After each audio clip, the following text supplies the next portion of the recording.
Welcome back, everyone. It is Tuesday in the NBA, November 26th. I got 3 picks for you guys in this video. I think we're going to sweep the board today. But as always, my name is Austin. Thank you, as always, for tuning in. We first begin with a recap of how we did yesterday.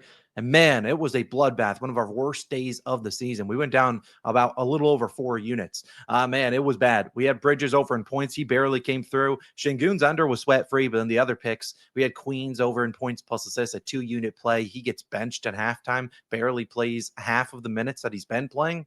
Okay. Avdia, his line went up to like 35.5. He did not come through in a blowout. Matherin, Giddy, just a bloodbath across all accounts. We also lost, Bridges 20 plus points, as well as the ladder challenge, which are both included into the recap. But it was a bloodbath. Still up 5 units on the season. The Dub Club exclusive, man, that's lost a couple in a row. I won't have one today. We're going to bounce back today. We always do. Normally, as I say, going into the end of November and December, our biggest months for the NBA. A hot streak is around the corner. We've had some brutal luck. Yesterday, just some bad reads, though. Got a hand up, just bad plays across the board. And you'll see today, we're going back to the unders. Unders have been great to us last season. I haven't pulled up our record this season. I will in tomorrow's video, but I love the ones we got cooked up today. Let's talk about the first one. Jalen Suggs under 17.5 points, minus 125 on FanDuel, a 1-unit play. I'd play this at 16.5. I don't think Suggs scores more than 15 tonight. Now, Suggs and the Magic are on the road taking on the Sixers. This is an NBA Cup game. So if you want to say, oh, you can't take unders in NBA Cup games, well,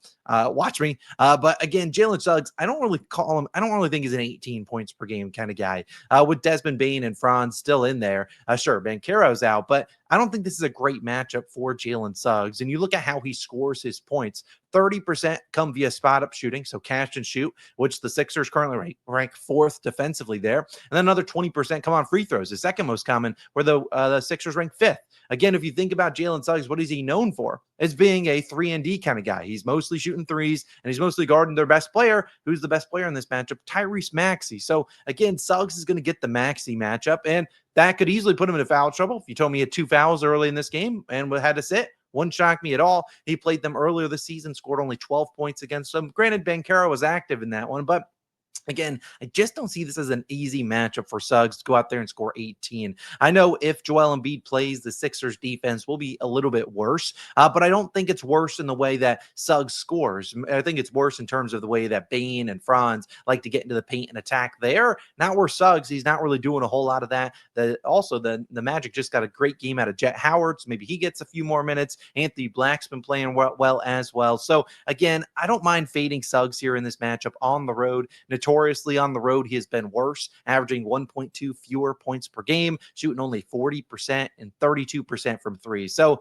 fading him on the road is always an A+ for me. I'll take a shot on fading Jalen Suggs. I don't think this is a great spot for him against the Sixers. Historically, he has had some decent numbers against the Sixers, like barely getting over this line with like 19 and 20 points. But let's keep in mind that in those games, Banchero was out in most of those as well, but also he's shooting like 12 3-point attempts. I just don't think he's getting that many up today. And if he is, then whatever, tip the cap, we move on. But I like his under today.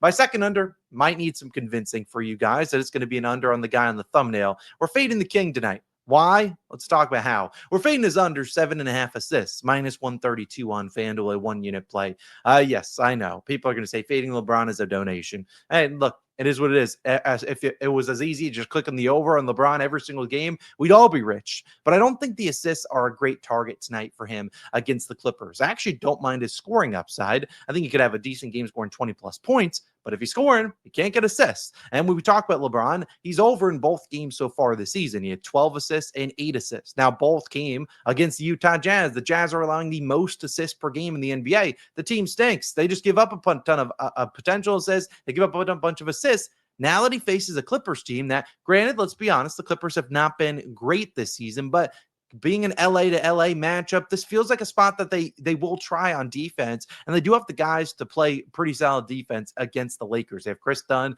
Batum off the bench. DJJ is still injured here, but again, they have some, and Kawhi Leonard is back, so they do have some guys who can go out there and play defense. And we've seen LeBron in 30 career games with Luka active. He's under this line in about 57% of games. Now, if you include games in which Luka plays and he has 15 or fewer potential assists, we're looking at about a 70% hit rate. Now, if LeBron James has 16 or more potential assists tonight, it's a terrible read. But I don't think he gets a ton here with Luka, with Reeves active. He's not really used as a big ball handler. He's really just running in transition. He can be out there, sure, to set up his teammates. But again, if I'm the Clippers, we're living with LeBron James beating us, scoring the basketball. And we saw in their last 2 games against each other with Luka active, he had 3 assists on 7 potential and then 9 assists on 17 potential assists. Now, sure, the 9 assists didn't look great, but again, Reeves didn't play in that game. With Reeves, with Luka, both active, those guys are going to handle some of the ball handling, some of the playmaking. It won't all just be on LeBron James.